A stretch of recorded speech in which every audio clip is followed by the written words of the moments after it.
Beriman kepada Masya Allah Samsung pas sekali pecah ya. Alhamdulillah nahmaduhu wa nasta'inuhu wa nastaghfiruhu wa na'udzu billahi min shururi anfusina wa sayyiati a'malina. May yahdihillahu fala mudilla lahu wa may yudlil fala hadiya lahu. Wa asyhadu an la ilaha illallah wahdahu la syarika lah. Wa asyhadu anna Muhammadan abduhu wa rasuluhu wa ma ba'd. Oke ya. Rangkaian yang ke-11 dan 12 daripada beriman kepada hari kiamat. Beriman dengan adanya surga dan neraka. Udah 11 ini. Itulah surga yang disebut dengan al-jannah. Jannah itu surga, tempat kembali orang-orang yang terbaik.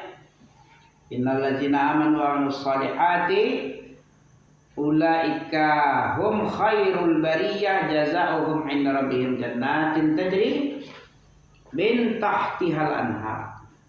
Jannatu adn. Ya, sebagai balasan untuk mereka bagi yang beriman dan beramal soleh. Mereka itu adalah orang terbaik. Ya. Manusia terbaik. Allah telah menetapkan siapa manusia terbaik, siapa manusia terjelek. Manusia terjelek siapa? Tahu itu? Ada dalilnya surah Al-Baqarah ayat 6, ada? Kenapa si Najah? Manja jatuh. Kasihan juga nangisnya ya. Jenis manja ya. Jangan manja ya kan? Nah, Allah sudah tetapkan siapa itu manusia terbaik. Ya. Siapa itu manusia terburuk? Apa balasan bagi manusia terbaik? Apa balasan kepada manusia terburuk? Siapa manusia terbaik menurut Allah? Terbaik dan terburuk. Bisa itu menjelaskan berdasarkan dalil. Surah Al-Baqarah itu ente. Nah, ayat berapa? 5. Ayat 6 dulu ya. Ayat 6 itu tentang manusia terjelek. Siapa manusia terjelek? Orang kafir. Kafir itu apa ya? Innallazina kafaru min ahli kitab. Orang kafir di kalangan ahli kitab. Siapa ahli kitab? Yahudi, Nasara. Ahli kitab itu dikasihkan kitab Injil kepada Nasara, kitab Taurat kepada Yahudi. Walaupun dia membangkang, tapi tetap juga disebut ahli kitab. Walaupun dia merubah-rubah kitabnya, merubah-rubah makna, merubah-rubah ayat, tetap disebut juga ahli tapi kafir. Orang kafir di kalangan ahli kitab. Kalau orang nggak dikasih kitab, kafir masih mending juga lah. Ya kan? Apa sebabnya kok mending? Ada orang gurun, orang Baduy misalnya, orang gunung, orang hutan, orang primitif, kafir dia masih Kenapa mending? Karena nggak ada kitab dikasih sama dia. Gak pernah Rasul dikirim kepada dia. Tapi kalau manusia yang dikirim kitab, yang dikirim Rasul, dikirim peringatan-peringatan, dikasih Alkitab, penjelasan-penjelasan yang detail, tapi tetap ingkar, ini paling jelek. Makanya dibilang orang kafir yang paling jelek itu adalah dari kalangan al-kutub, ahli kitab. Mereka, dan tidak cuma ahli kitab, orang musyrik. Orang musyrik siapa? Sarfu naw'in min anwa'il ibadah li ghairillah. Itu musyrik itu. Siapa musyrik? Coba mengulangi. Serius sikit belajarnya. Musyrik siapa? Kalau ahli kitab, orang yang diberi kitab kepadanya, dikirimkan nabi kepadanya, dikirimkan kitab, tapi ingkar juga, dia kafir juga, mengingkari, menutup, tidak mempercayai, menolak, itu kafir. Menyombongkan diri, kafir istikbar ya. Musyrik siapa? Di kalangan kita ini banyak musyrik. Tahu itu ya, kita ini musyrik. Mana dalilnya? Coba tengok surat Yusuf ayat 106 coba tengok.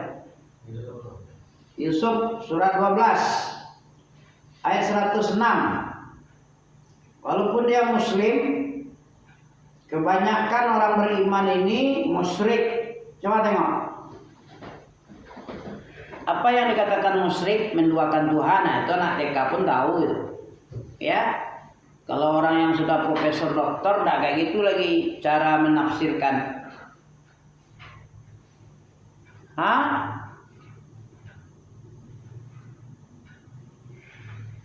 Dapat surah Yusuf ayat 106.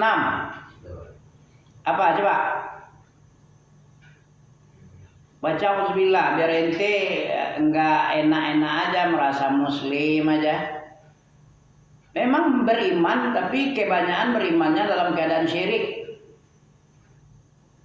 Kenapa kok dibilang seperti itu? Karena syirik tersembunyi ada, syirik kecil ada, syirik besar apalagi. Ya. Apa itu syirik? Sarfu naw'in min anwa'il ibadah li ghairillahi ta'ala. Sarfu bukan syarfu, tapi kalau syarfu itu mulia ya, syarifah. Kalau sorfu memalingkan namanya saraf. Ilmu saraf, ilmu memaling-malingkan. Kata-kata itu bisa dipalingkan dengan huruf, dengan baris-barisnya, dengan menambah dan mengurang. Apa di situ? Surat Yusuf coba dibaca. Wama.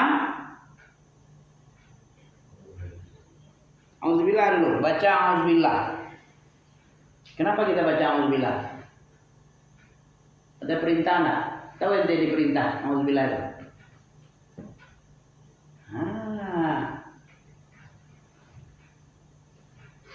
Yang membedakan ibadah dengan adat, tahu antum kan? Ini ibadah, ini cuma sekedar kebiasaan. Apa yang membedakan kebiasaan dengan ibadah? Ini niat. Niat itu pembeda antara ibadah dengan adat. Contoh, antum cuci muka, mencuci anggota wudhu. Niatnya apa? Sekedar kebersihan, bersih-bersih. Apakah itu ibadah? Kalau cuma untuk bersih-bersih aja, itu bukan ibadah itu. Tapi kalau niat wudhu, saya mencuci muka, tangan, terus menyapu kepala, kemudian mencuci kaki, ya sampai niatnya adalah wudhu untuk melaksanakan syarat sahnya sholat. Nah, itu baru ibadah. Makan juga. Kalau niat antum sahur itu ibadah. Tapi kalau sekedar hanya mengisi perut biar enggak lemes, enggak jadi ibadah lagi. Pentingnya ente memasang niat. Karena innamal a'malu binniyat. Hanya saja amalan itu bergantung niat. Dan orang dibalasi amalannya sesuai apa yang dia niat. Kalau niatnya untuk ibadah, mencuci muka antum, makan dan minum, tidur segala macam, niatnya ibadah. saya tidur agak cepat malam ini agar aku bisa sholat malam. Itu tidurnya ibadah itu. Karena syarat sah sholat malam itu tidur dulu. Tidur dulu, kalau nggak ada tidur nggak sholat malam namanya. Tidur entah beberapa menit atau jam. Kalau sudah tidur terlelap enak, bangun, nah itu sudah bisa sholat malam. Tapi kalau bertanggang aja itu tarawih namanya ya. Kalau tarawih nggak perlu tidur malam ya. Mulai dari jam 8 sampai menjelang terbit fajar itu sudah bisa tarawih. Jadi sholat malam tidur dulu. Ya. Penting untuk baca auzubillah. Kalau auzubillah diniatkan karena perintah Allah. Apa perintah Allah dalam surah An-Nahl ayat 98? Fa idza qara'tal Qur'an fasta'id billah. Kalau kamu hendak membaca Al-Quran, di situ sebenarnya bukan hendak itu. Apabila engkau telah selesai baca Quran, qara'ta itu fi'il madhi, yang berarti telah selesai telah selesai membaca Quran itu qara'ta, engkau telah membaca Al-Quran. Kalau engkau akan membaca Quran, taqra'u. Taqra'u itu akan membaca, fi'il mudhari' taqra'. Kau membaca. Kalau qara'ta, engkau telah membaca. Fa'alta, engkau telah berbuat. Apa lagi? Akalta, engkau telah makan. Kalau engkau akan makan, ta'kulu. Antum ta'kulun. Kamu akan makan atau sedang. Tapi akaltum, engkau sudah makan artinya. Kalau qara'ta, engkau sudah baca. Berarti apa yang bisa ente bedakan ini? Ada yang salah nggak di situ?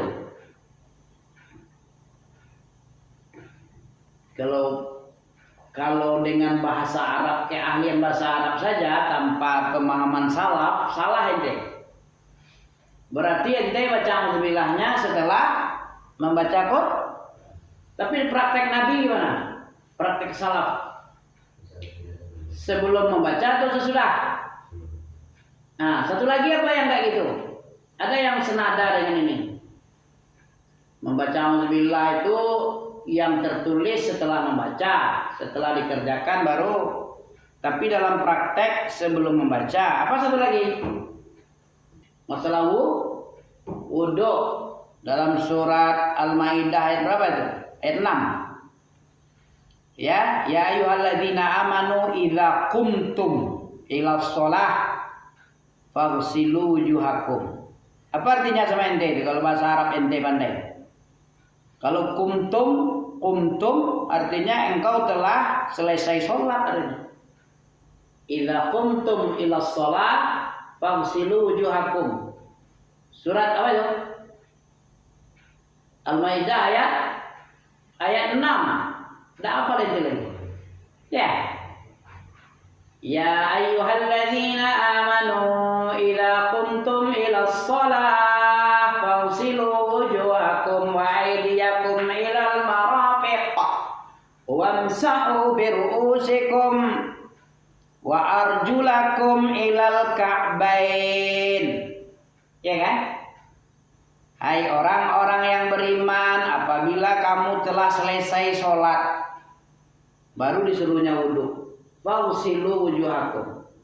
Kalau akan sholat, tak kumtum la sholat, yuqimus sholat, ya, yuqimus sholat, akan menunaikan sholat.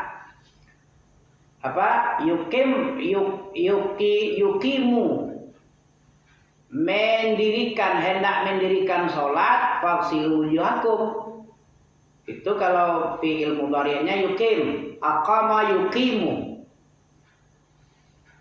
Ya, qama, qamu, qomat, qomata, qumna, qumta, qumtuma, qumtum. Nah, ini qumtum ini. Qumtum itu telah selesai, qama dia akan mendirikan. Ya, kalau kumtum dia engkau telah mendirikan sholat apabila engkau telah mendirikan sholat, basuhlah mukamu. Kalau modal bahasa Arab, pintar bahasa Arab tanpa pemahaman Nabi dan sahabat, dia telah melakukan kesalahannya. Itu contoh dua macam ya. Pentingnya memahami Al-Quran, walaupun pandai bahasa Arab. Abu Jahal, Abu Lahab itu kan orang Arab asli. Bukan tak pandai ya Al-Quran ini, tahu deh. Karena dia merasa sombong, tak perlu dibimbing, akhirnya salahnya. Kita juga gitu, tanpa mengembalikan pemahaman agama kepada pendahulu kita, salaf kita akan sesat dengan kesesatan nyata. Seperti inilah sholat ini. Idza qumtum ila shalah, apabila kamu telah selesai sholat, maka berwuduklah dengan cara membasuh muka, membasuh tangan sampai siku, menyapu kepala. Kalau sudah selesai sholat, kalau dalam artian itu, coba antum tengok, iya enggak? Surat, karena fiilnya fiil madhi. Fiil madhi itu artinya telah berbuat itu. Kalau akan berbuat itu fiil mudhari, qama yaqumu. Qama qamu, qomat qomata, qumna qumta qumtuma, qumtum qumti qumtuma, qumtunna qumtu qumna. Itu tasrif daripada qama yaqumu. Begitu. Ada nampak kan? Idza qumtum. Apabila kalian telah selesai. Jadi pentingnya memahami Al-Quran dan Sunnah dengan pemahaman orang terdahulu. Pemahaman Nabi yang membawa syariat, sahabat yang diajari syariat. Bagaimana pengamalannya? Nah, itulah dia. Kalau hanya pandai-pandai jadi pakar-pakar bahasa Arab aja, jadi salah. Pengamalannya jadi salah itu ya. Paham ente? Kembali kita beriman dengan adanya surga dan neraka. Surga neraka itu adalah untuk sebaik-baik umat. Sesungguhnya orang beriman dia. Kalau yang baik itu adalah beriman. Setelah beriman apa lagi? Hanya iman aja, iman gitu. Sobek mulut kita bilang iman, tapi tidak ada amal. Itu imannya iman munafik. Munafik kan gitu, menzahirkan imannya. Tengok, idza ja'akal munafiquna qalu nashhadu innaka la rasulullah wallahu ya'lamu. Itu selanjutnya. Kalau soal ngomong, ucapan-ucapan, kami bersaksi bahwa engkau Muhammad adalah utusan Allah, kata munafik dalam surat Munafikun juz 28 itu ya. Tapi amalannya apa? Bukan toleh, membuat orang kacau, membuat orang galau, membuat Nabi sedih, membuat fitnah di tengah umat. Amalnya nggak soleh. Kalau mulutnya oke, tapi amalannya nggak soleh, berarti munafik dia. Di sini orang beriman yang asli itu yang beramal soleh dia. Baru dikatakan ulaika hum khairul bariyah. Surah apa nih? Innal ladzina amanu innal ladzina kafaru dulu. Ayat 6. Dari kalangan ahlul kitab, diberi kitab, diutus nabi. Musyrikin dari siapa dia tadi? Orang yang memalingkan salah satu ibadah. Ibadah banyak tak? Banyak ibadah, baik zahir maupun batin pun ada.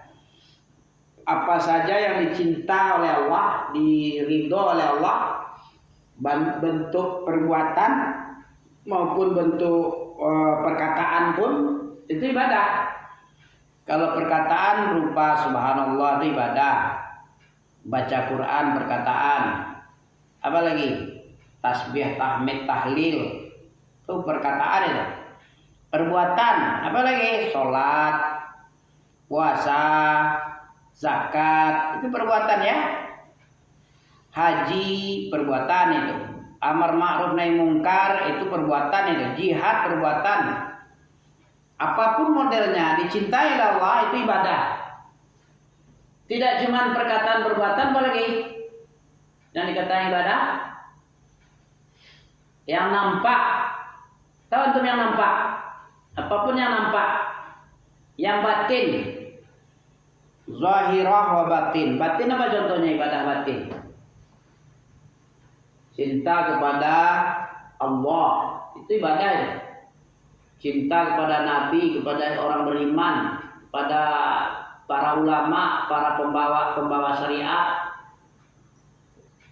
Jangan antum kira ibadah itu sholat, baca Quran, ngaji, haji, puasa, enggak. Benci ente kepada musuh Allah kayak Israel itu, kepada Syiah munafikun itu. Iran yang lagi orkestra bikin sandiwara besar, ya, bersandiwara untuk menipu umat Islam. Banyak tertipu sama dia. Apa contoh tertipu Iran sama umat Islam oleh Iran? Tahu deh, seolah-olah dia memerangi Israel. Ya,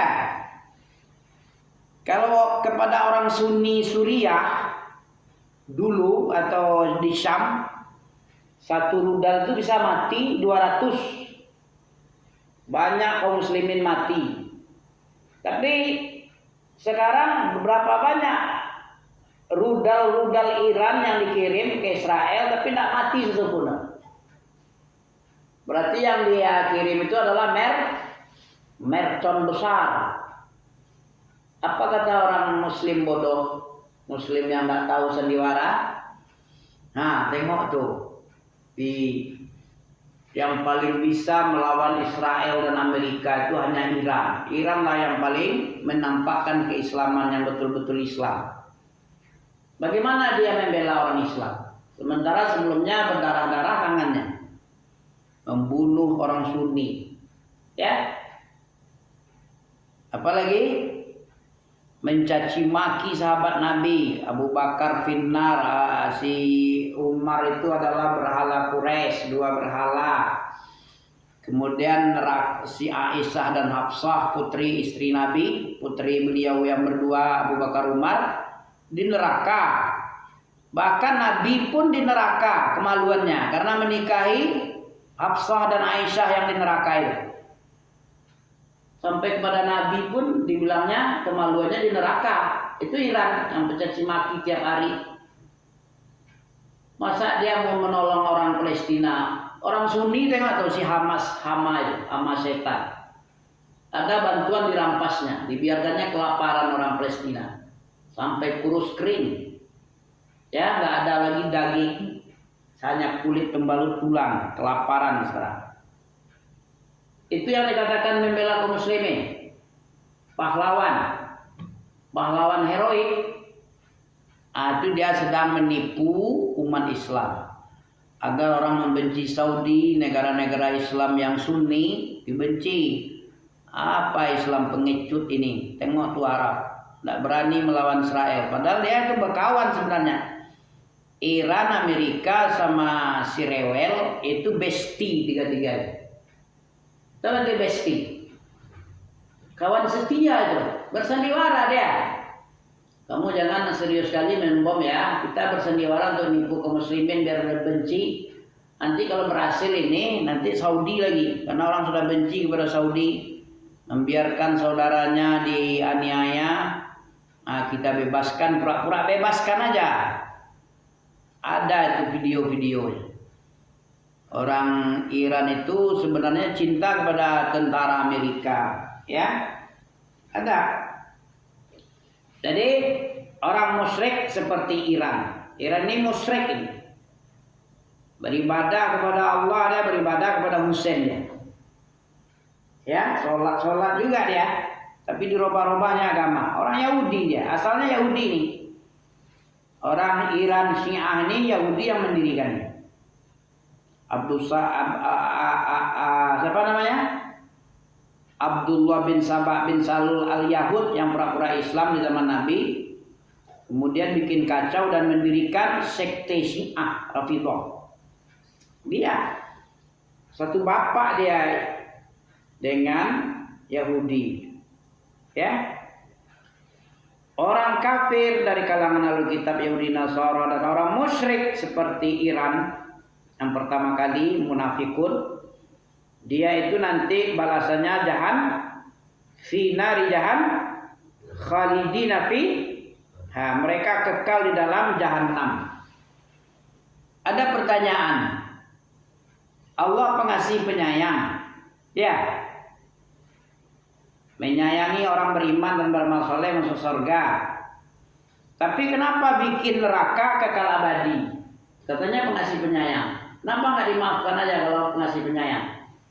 Bolehkah memaafkan orang kayak musyrikin Iran ini, kayak Israel sekarang, orang kafir-kafir ini? Kalau disayang juga dia gimana nih? Berarti bukan pengasih penyayang tuh, boleh saja. Orang ini kafir boleh, orang ini musyrik boleh, dibiarkan aja berbuat buruk dia, membunuh-bunuh dia, menganiaya dia, disayang juga. Berarti dia bukan pengasih dia. Nah, kita aja enggak sebagai guru kami guru punya murid 100. Kalau orang yang baik, guru yang baik gimana? Mau enggak dia membiarkan muridnya bodoh, kurang ajar, suka bikin onar, dibiarkan disayang-sayang aja, dia pengasih penyayang disayang-sayang aja, orang kurang ajar. Kira-kira pengasih penyayang juga? Begitulah Allah itu. Allah itu pengasih penyayang, betul-betul sayang hakiki, tidak satupun umatnya dibiarkan jelek. Seperti jeleknya si Yahudi, Israel, zolimnya minta ampun di luar nurul, ya. Di luar nurul tak kekejamannya. Ada yang lebih kejam, tidak ada lagi yang lebih kejam dari dia.